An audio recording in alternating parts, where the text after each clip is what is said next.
تقریباً 100 برس پہلے کی بات ہے۔ جونپور شہر میں سناروں کا ایک ہندو خاندان آباد تھا۔ خاندان کا سربراہ سندر لال نامی ایک بڑا تجربہ کار اور جاہدہ شخص تھا۔ بے شمار دولت اور جائیداد اس کے پاس تھی۔ بیچ شہر کے چوراہے پر سونے چاندی کی ایک بہت بڑی دکان تھی۔ کاروبار اتنے عروج پر تھا کہ رات دن دکان پر رہتا، لیکن ساری دولت خوشحالی کے باوجود سندر لال کی دنیا تاریک تھی۔ وہ اکثر اداس اور ملول رہا کرتا تھا۔ اس کی بیوی ایک دولت مند گھرانے کی حسین و جمیل عورت تھی۔ اس کے ذوق و عرض اور قد و قامت کی زیبائی ایک خاص سانچے میں ڈلی ہوئی معلوم ہوتی تھی۔ سندر لال جب بہت پریشان نظر آتا تو وہ دل موہ لینے والی آواز سے تسلی دیتی۔ ناحق آپ اپنا خون جلاتے ہیں۔ اولاد قدرت کا ایک انمول عطیہ ہے، وہ کسی بندے کے اختیار میں نہیں ہے۔ جس دن مالک نے چاہا اس دن آپ کے نام کا چراغ بھی دنیا میں چل جائے گا۔ ایک نہ ایک دن وہ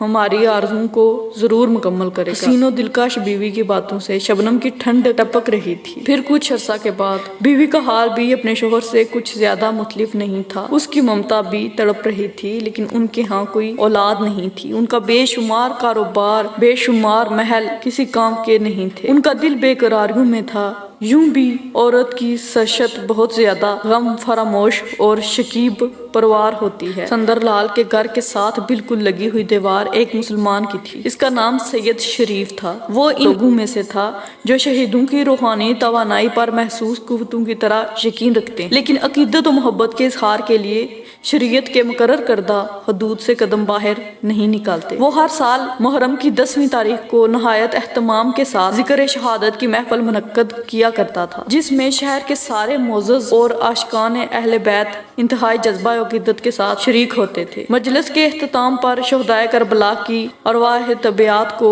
شربت وغیرہ کا ایصال ثواب کیا جاتا تھا اور حاضرین مجلس کو وہ شربت پلایا جاتا۔ یہ اس کے ہر سال کا معمول تھا، لیکن آج جس واقعے کی سارے شہر میں دھوم مچی ہوئی تھی وہ محرم کی عام روایات سے بالکل مختلف واقعہ تھا۔ آج صبح ہی سے سید شریف کے دروازے پر شہر کے بے شمار فقراء و مساکین کی بھیڑ لگی ہوئی تھی اور ان پر بے دریغ پیسے لٹائے جا رہا تھا۔ دریافت کرنے پر معلوم ہوا کہ صاحب خانہ نے آج اپنے 3 مہینے کے شیرخوار بچے کو پیسوں کے برابر وزن کیا ہے، وہی پیسے تقسیم کیے جا رہے ہیں۔ ہمسائیگی کے رشتے سے سنار کی بیوی اکثر سید شریف کے گھر آ جایا کرتی تھی۔ آج اس کے دروازے پر سارا اتنے فقیروں کا ہجوم دیکھ کر اس کو بہت حیرت ہوئی اور سید شریف کی بیوی سے دریافت کیا، کیوں بہن، آج تمہارے گھر پر کیا تھا؟ دن بھر فقیروں کا مانتا بندہ رہا، ابھی شام کو بھیڑ کم ہوئی ہے، خیریت تو ہے؟ میں خیریت دریافت کرنے کے لیے آئی ہوں۔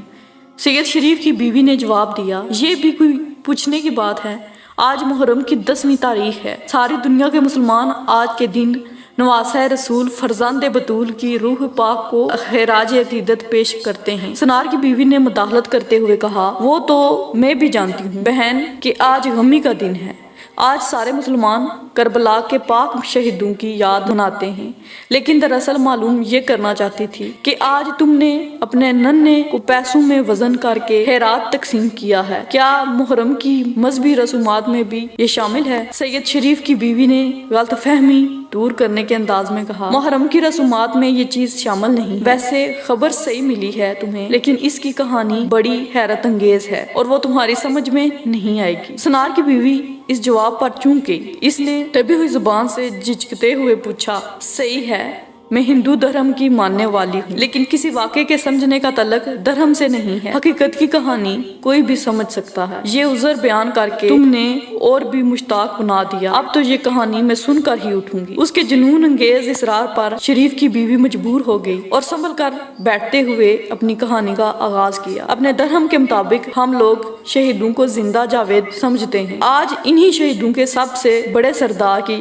شہادت کا دن تھا۔ وہ ہمارے پاک پیغمبر کے لاڈلے نواسے ہیں۔ کہتے ہیں ان کی دلاری بیٹی حضرت بی بی فاطمہ نور کے برستے ہوئے بادل میں صبح شام اپنے لال کو نہلایا کرتی تھی۔ یہ بات بھی اوپر ہی سے ہمیں پہنچی ہے کہ رحمتوں کے جس آبشار سے ان راج دلاروں نے دودھ پیا ہے اس کا سوتا دریائے قدس سے جا ملتا۔ ہماری کتابوں میں لکھا ہے کہ ہمارے سرکار کے نواسے کو شہادت کے بعد بہت بڑا درجہ ملا ہے۔ اب وہ کربلا کے راج سنگا اس سے دونوں جگ پر حکومت کرتے ہیں۔ خدا کی بات پر انہوں نے اپنا سر کٹایا، اس لیے اب ان کی بات کبھی نہیں رد ہوئی۔ ہمارے سماج میں ایسے بہت سے زندہ واقعات موجود ہیں۔ ان کے چاہنے والے دکھیاروں نے جب اپنے دل کے سوز کے ساتھ انہیں پکارا تو وہ غیبی راستے سے پلک جھپکتے آگے انہیں خدا نے دیکھنے اور سننے کی قوت عطا فرمائی۔ دور کیوں جاؤ، ایک تازہ مثال ہماری ہی موجود ہے۔ تمہیں معلوم ہے اللہ کا دیا سب کچھ ہے، دہن دولت، نوکر چاکر، زمین، آسائش، عزت کی کوئی کمی نہیں،